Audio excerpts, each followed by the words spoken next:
नमस्कार, मैं हूं डॉक्टर प्रसून। आज हम दिल्ली विधानसभा चुनाव को लेकर एक बेहतरीन रिसर्च आपको दिखाने जा रहे हैं, जिसके बाद आम आदमी पार्टी, बीजेपी और कांग्रेस जैसे प्रमुख दलों के कार्यों का आप विश्लेषण कर सकेंगे, आकलन कर सकेंगे, जो शिक्षा, स्वास्थ्य, पर्यावरण जैसे मुद्दों पर अपनी नीतियों को लेकर मतदाताओं का समर्थन जुटाने में जुटे हैं।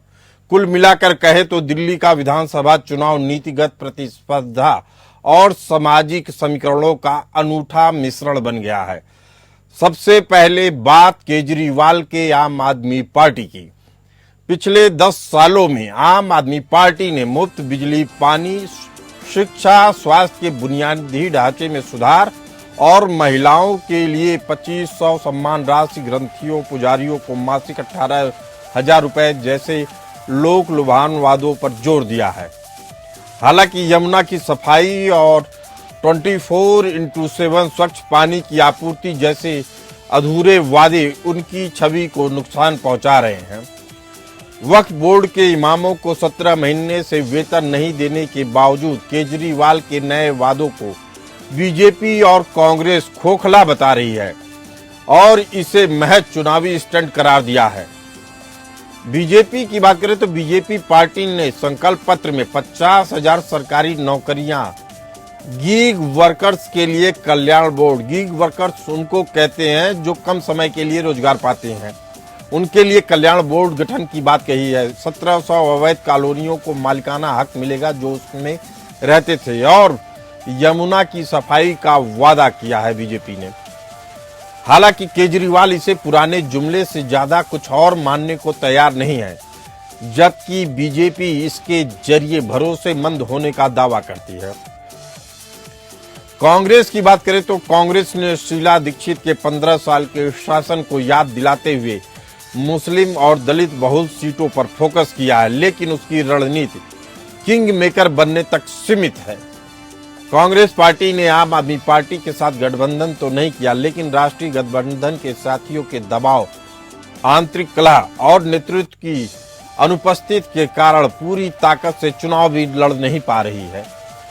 कांग्रेस प्रदेश अध्यक्ष देवेंद्र यादव ने दिल्ली में न्याय यात्रा निकाली, लेकिन वरिष्ठ नेताओं का समर्थन नहीं मिलने से उनकी स्थिति मुश्किल हो गई। दिल्ली विधानसभा चुनाव केवल एक राजनीतिक चुनाव भर नहीं है, बल्कि यह नीतिगत प्राथमिकताओं और शासन के लोकप्रिय मॉडल का भी एक अनूठा मंच है। दिल्ली की अनूठी स्थिति और राज्य और केंद्र के बीच शक्ति का निरंतर संघर्ष असल में नीतियों के क्रियान्वयन को जटिल बनाता है। नीतियों का आकलन करें तो कई मुद्दों पर सरकार का आकलन आप कर सकते हैं। भ्रष्टाचार, करप्शन की बात करें तो आम आदमी पार्टी नेताओं पर शराब घोटाले के आरोप, कोरोना काल में शीश महल का निर्माण जैसे आरोप लगे, जिसके बाद आम आदमी पार्टी की स्थिति नाजुक हो गई। एजुकेशन या शिक्षा की बात करें तो आम आदमी पार्टी ने शिक्षा को अपनी प्राथमिकता बनाया। दिल्ली सरकार के बजट का 25% से अधिक शिक्षा पर खर्च किया। सरकारी स्कूलों में बुनियादी ढांचे में सुधार, शिक्षकों का प्रशिक्षण और छात्रों के लिए मुफ्त कोचिंग जैसे कदम उल्लेखनीय है।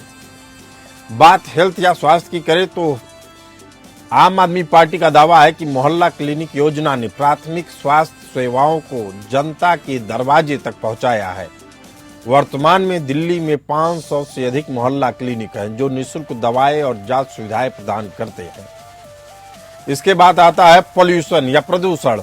दिल्ली की वायु गुणवत्ता एक गंभीर चुनौती है। आम आदमी पार्टी ने ऑड इवन योजना और इलेक्ट्रिक वाहनों को बढ़ावा देने जैसे कदम उठाए हैं। आम आदमी पार्टी पर यमुना को साफ नहीं करने का आरोप बीजेपी का प्रमुख हथियार है। बीजेपी ने इसे 3 साल में साफ करने का वादा किया है, जबकि आम आदमी पार्टी ने कोविड और केजरीवाल की जेल यात्रा को बाधा बताया। यातायात और ट्रांसपोर्ट की बात करें तो मेट्रो और बसों का विस्तार, साथ ही सड़कों की स्थिति में सुधार यातायात नीति के प्रमुख बिंदु हैं। आम आदमी पार्टी दावा करती है कि दिल्ली पहले ही ई बस कैपिटल बन चुकी है, लेकिन इन दावों को नकारते हुए बीजेपी ने 13,000 ई बसों का वादा किया है। रोजगार की बात करें या एम्प्लॉयमेंट की बात करें तो बीजेपी ने 50,000 सरकारी, इनमें से करावल नगर, गांधीनगर, बदरपुर जैसी सीटें शामिल रहीं, जहां बीजेपी ने उम्मीदवार बदलकर एंटी इनकम्बेंसी का फायदा उठाने की कोशिश की है। वहीं आम आदमी पार्टी ने भी 9 विधायकों को बदलकर इन सीटों पर पकड़ मजबूत करने का प्रयास किया। दिल्ली विधानसभा पर पूर्वांचली वोटरों का प्रभाव साफ दिखता है, जिसके कारण तृणमूल कांग्रेस के शत्रुघ्न सिन्हा जैसे नेताओं ने पूर्वांचली मतदाताओं को आम आदमी पार्टी की ओर आकर्षित करने में अपनी भूमिका निभा रहे हैं। दलित वोटों की अहमियत भी सभी दल समझ रहे हैं। 12 आरक्षित सीटों पर आम आदमी पार्टी का कब्जा रहा है, लेकिन बीजेपी ने इन पर 15 उम्मीदवार उतारकर दलितों को लुभाने की कोशिश की है। वाल्मीकि और जाटो समुदाय के मुद्दे जैसे नालियों की सफाई और झुग्गियों का पुनर्वास चुनावी एजेंडे में शामिल है। मुस्लिम वोटों की बात करें तो कांग्रेस ने 7 मुस्लिम उम्मीदवार उतारे, जबकि बीजेपी ने एक भी नहीं। आम आदमी पार्टी ने 5 मुस्लिम उम्मीदवारों के साथ इस वर्ग को साधने की कोशिश की है। दंगा प्रभावित सीटों की बात करें तो मुस्तफाबाद, घोड़ा, करावल नगर जैसे इलाकों में 2020 के दंगों का प्रभाव साफ दिखता है। बीजेपी ने कपिल मिश्रा को टिकट दिया है, जबकि एआईएमआईएम ने ताहिर हुसैन को उतारा है, जो जेल में बंद है। सोशल मीडिया का भी इस चुनाव में जमकर उपयोग हो रहा है। केजरीवाल और बीजेपी नेताओं के बीच ट्विटर युद्ध, विशेषकर गुजरात पुलिस की तैनाती भी एक बड़ा मुद्दा बनाया गया है। स्वास्थ्य शिविर और सामुदायिक संवाद जैसे मुद्दे भी महत्वपूर्ण भूमिका निभा रहे हैं। बीजेपी के प्रवेश वर्मा ने हेल्थ कैंप लगाकर मतदाताओं को लुभाने की कोशिश की है। नई दिल्ली में केजरीवाल वर्सेज प्रवेश वर्मा जो बीजेपी उम्मीदवार हैं और कांग्रेस के संदीप दीक्षित के बीच कड़ा मुकाबला है। इस सीट पर वाल्मीकि और धोबी समुदाय के मतदाता अहम भूमिका निभा रहे हैं। माना जा रहा है वाल्मीकि और धोबी समुदाय के मतदाता इस समय बीजेपी के पक्ष में है और आम आदमी पार्टी को कड़ी टक्कर मिल रही है। आम आदमी पार्टी की मुफ्त वाली नीतियों ने बीजेपी और कांग्रेस को भी इसे अपनाने पर मजबूर कर दिया है। 5 फरवरी के मतदान के बाद 8 फरवरी को आने वाला चुनाव परिणाम इस बात का संकेत होगा कि दिल्ली की जनता किस प्रकार के शासन को प्राथमिकता देती है। लेकिन एडीआर की रिपोर्ट से साफ है कि सभी राजनीतिक दल अपराधियों को भी अपना चेहरा बनाने से गुरेज नहीं कर रहे हैं। एडीआर रिपोर्ट के अनुसार 699 उम्मीदवारों में से 19% यानी 132 पर आपराधिक मामले दर्ज हैं, जिनमें से 12% यानी 81 उम्मीदवारों पर गंभीर आरोप लगे हैं। इनमें हत्या के प्रयास और महिलाओं के विरुद्ध अपराध शामिल हैं। आम आदमी पार्टी के 70 में से 44 उम्मीदवार यानी 63% उम्मीदवार दागी हैं, जिनमें से 41% पर गंभीर आरोप लगे हुए हैं। बीजेपी की बात करें तो उसके 29% उम्मीदवार दागी हैं, जिन पर 13% उम्मीदवारों पर गंभीर आरोप है। कांग्रेस के 41% उम्मीदवारों पर गंभीर मामले चल रहे हैं, 19 गंभीर कैटेगरी के आरोप लगे हैं। अब बात करते हैं रेड अलर्ट सीटों की। 16 सीटों पर 3 से ज्यादा दागी उम्मीदवार मैदान में हैं, जैसे नई दिल्ली, जंगपुरा और ओखला सीटें। नई दिल्ली से केजरीवाल लड़ रहे हैं तो जंगपुर से मनीष सिसोदिया जैसे कैंडिडेट सामने हैं। एजुकेशन की बात करें तो 46% उम्मीदवारों ने कक्षा 5 से 12 तक की एजुकेशन यानी शिक्षा घोषित की है, यानी 46% उम्मीदवार केवल 12वीं तक पढ़े हुए हैं, जबकि 29% निरक्षर हैं। यह बड़ा आंकड़ा है। दिल्ली जैसे प्रदेश में 29% उम्मीदवार अगर निरक्षर हैं तो सवाल उठते हैं। 322 उम्मीदवार उच्च शिक्षित हैं। संपत्ति की बात करें तो 125 उम्मीदवार करोड़पति हैं, जिनमें बीजेपी के कर्नल सिंह को सबसे ज्यादा अमीर बताया जा रहा है, जिनकी संपत्ति 259 करोड़ है। और आम आदमी पार्टी की धर्मवती चंदेला 109 करोड़ के साथ दूसरे नंबर पर शामिल है। सबसे गरीब उम्मीदवार की बात की जाए तो कांग्रेस के अशोक कुमार ने कुल 6,586 रुपए गिनाया है अपनी संपत्ति, और निर्दलीय अनीता ने 9,500 रुपए अपनी संपत्ति बताई है, यानी कुल संपत्ति इनकी 9,500 रुपए है। अब लोगों की नजर 5 फरवरी को वोटिंग पर और 8 फरवरी के परिणाम पर है। इस मुद्दे पर चर्चा करने के लिए हमारे साथ मौजूद हैं वरिष्ठ पत्रकार भूपेंद्र जी और राजनीतिक विश्लेषक रवि अरोड़ा जी। आप दोनों मेहमानों का बहुत बहुत स्वागत है। रवि अरोड़ा जी, पहला सवाल आपसे ही, दिल्ली के चुनाव आप देख रहे हैं, उसमें सबसे अहम मुद्दा क्या होने वाला है?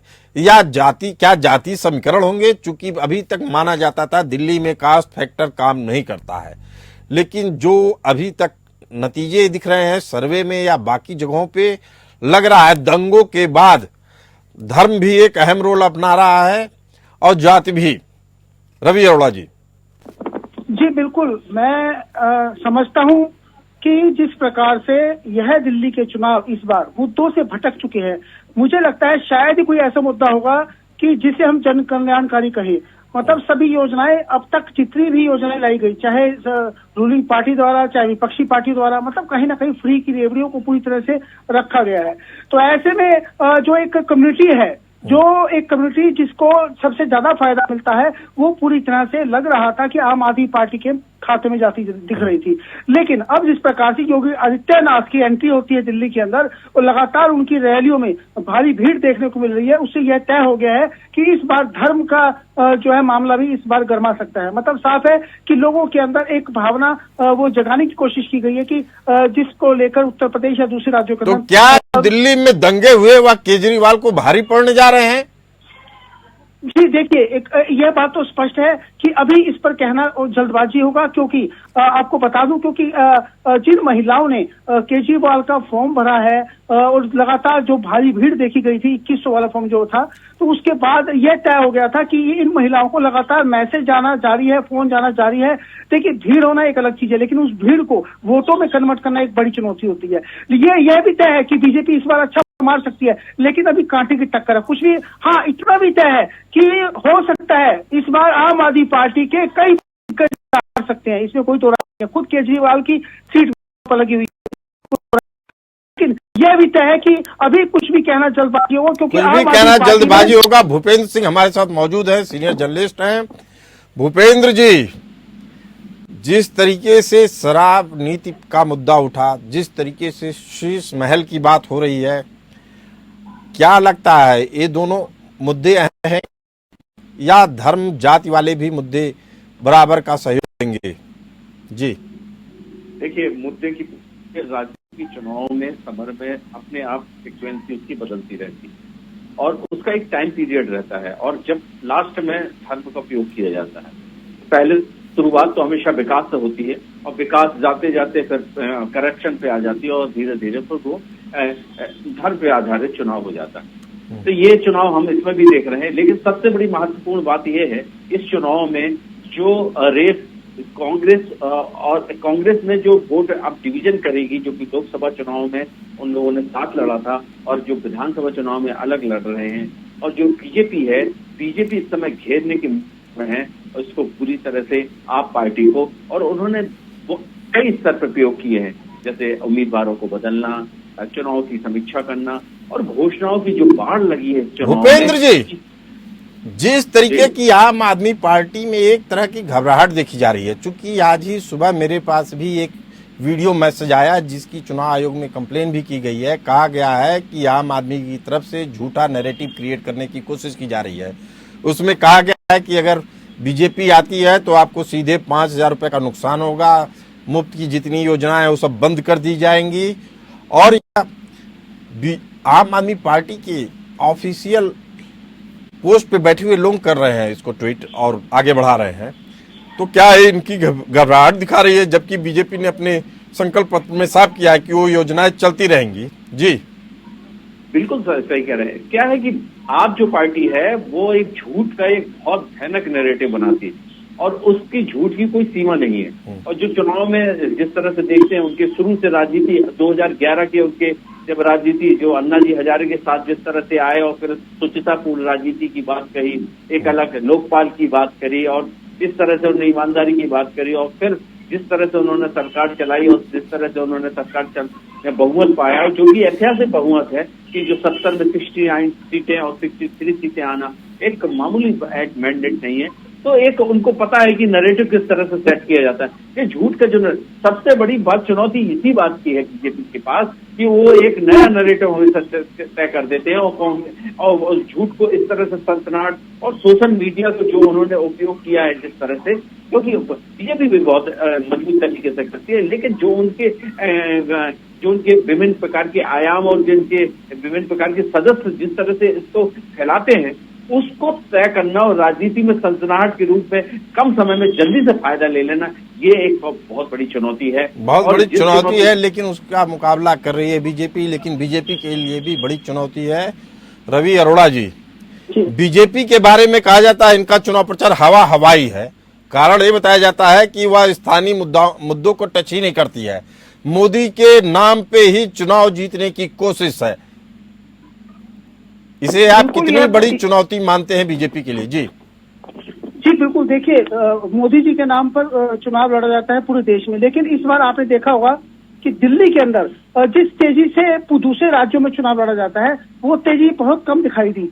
लगातार चुनौतियां फिलहाल बीजेपी के लिए बनी हुई है, लेकिन इतना तय है कि बीजेपी पहले से बहुत अच्छा इस बार रिजल्ट दे सकती है। देखिए, जो अभी आप बता रहे थे जिस प्रकार से कार्यक्रम की शुरुआत में कि कई अपराधियों को टिकट दिया गया। देखिए, 3 प्रकार के लोगों को टिकट दिया जाता है। पहले वो लोग वो होते हैं जो पार्टी को मोटी फंडिंग करते हैं और उनका समाज से कोई लेना देना नहीं होता, कोई सरोकार नहीं होता। दूसरे लोग वो होते हैं जो पार्टी के लिए काम करते हैं और लगातार पार्टी के अंदर अपनी इमेज रखते हैं और स्थानीय स्तर पर भी काम करते हैं। तीसरे स्तर पे वो लोग होते हैं जिनकी खुद की फेस वैल्यू होती है, लेकिन पार्टी से उनका कोई सरोकार नहीं होता, लेकिन उनकी फेस वैल्यू इतनी होती है कि पार्टी को लगता है वो सीट निकाल सकते हैं। तो ऐसे में बीजेपी और आम आदमी पार्टी दोनों तरफ से बहुत इस बार गलतियां की गई हैं। फाइट की हो रही है, कई जगह पे देखने को मिल रही है और मैं समझता हूं ऐसे में दोनों ही पार्टियों के लिए चुनौती है कि सत्ता में आखिर कौन आने वाला है। लेकिन इतना है कि इस बार कांटे की लड़ाई है और पलड़ा कहीं भी भारी हो सकता है। मतलब मुद्दों की बात कर रहे थे रवि अरोड़ा जी। बीजेपी ने आवास और मेट्रो जो केंद्र सरकार की योजना है उसको हाईलाइट करने की कोशिश की। चंद दिनों पहले भी 2 रेलवे लाइनों का उद्घाटन हुआ। सवाल इतना है कि क्या दिल्ली की जनता विकास पे ही वोट करेगी या कुछ और भी अहम मुद्दे हैं? जी देखिए, यह बात सही है कि विकास के मुद्दे पर बात होनी चाहिए, लेकिन सच ये है कि दिल्ली की जनता इस बार विकास के मुद्दे पर बात ही नहीं कर रही है। उनको फ्री की योजनाएं दिख रही हैं, चाहे वो 2100 की बात करो चाहे 2500 की बात करो। मतलब लोगों के अंदर एक जोश है कि सरकार किसी की भी बने, लेकिन उनको महिलाओं को पैसा मिलने वाला है। और दूसरी बात, कुछ ऐसी बातें हैं जिस प्रकार से हर क्षेत्र के अंदर एक अपनी हर विधायक की अपनी इमेज होती है, चाहे वो पूर्व विधायक है या दूसरी पार्टी द्वारा लाए गए आदमी है, तो उनको अपनी एक फेस वैल्यू के बिहाफ पर भी वोटिंग होने वाली है। मतलब साथ है विकास की बात इस बार कहीं भी दिल्ली में नजर नहीं आ रही, आप चाहे कहीं भी चले जाइए। और लगातार बीजेपी कोशिश कर रही है कि जो नेशनल मुद्दे हैं, नेशनल बातें हैं या नेशनल हाईवे की बात करें या दिल्ली के विकास की बात करें तो उसकी बात जरूर कर रही है, लेकिन सच ये है कि लोगों को अभी भी जहां भी आप चले जाएंगे आपको एक ही चीज नजर आएगी कि कहीं ना कहीं दोनों ही पार्टियां कुछ ना कुछ फ्री की योजनाएं जो देने वाली है। तीनों ही पार्टियां कांग्रेस भी इसी राह पे निकल चुकी है। बिल्कुल। भूपेंद्र सिंह जी, जिस तरीके से फ्री बीज की घोषणा हो रही है सभी लोगों ने कहा है, बीजेपी कह रही है कि 2500 देंगे, आम आदमी पार्टी कह रही है 2100 रुपए देंगे, योजनाओं की बाढ़ लगी हुई है। आपको लगता है कि यही घोषणाएं चुनाव में अहम रोल निभाएंगी?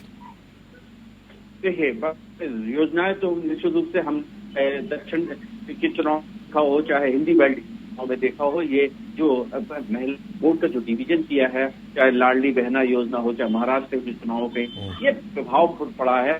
ये पुरुष पूर्ण सत्ता जो थी, जो भाई पिता और कहने पर जो वोट डलता था वो एक सेपरेट वोट बना और जिसके कारण सत्ता की वापसी हुई।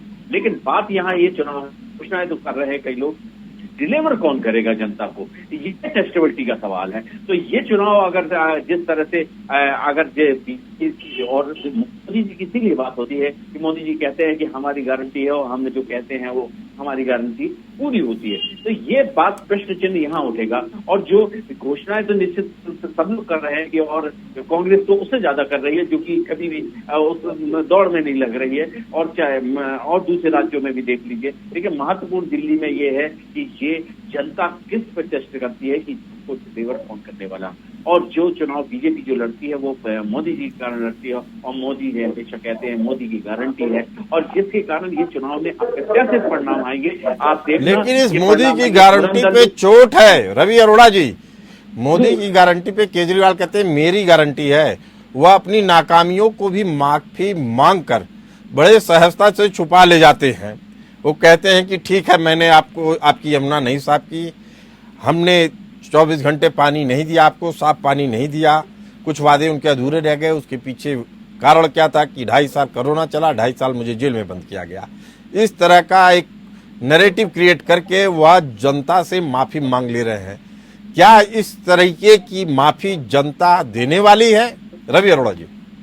बिल्कुल, देखिए हमें ये समझना हो कि लोकसभा चुनावों में जिस प्रकार से मोदी की गारंटी को लोगों ने एक्सेप्ट किया और धराशायी हो गई आम आदमी पार्टी और कांग्रेस, तो ऐसे में लोग उनकी गारंटी को मान रहे हैं, इसमें कोई दो राय नहीं है। लेकिन दिल्ली में एक बड़ा सवाल ये आ जाता है कि आम आदमी पार्टी ने फ्री पानी फ्री बिजली को लेकर इस प्रकार से सत्ता में आई, उसके बाद एजुकेशन और हेल्थ सेक्टर में अपने आप को पूरी तरह से दिखाया कि उन्होंने जो किए हैं।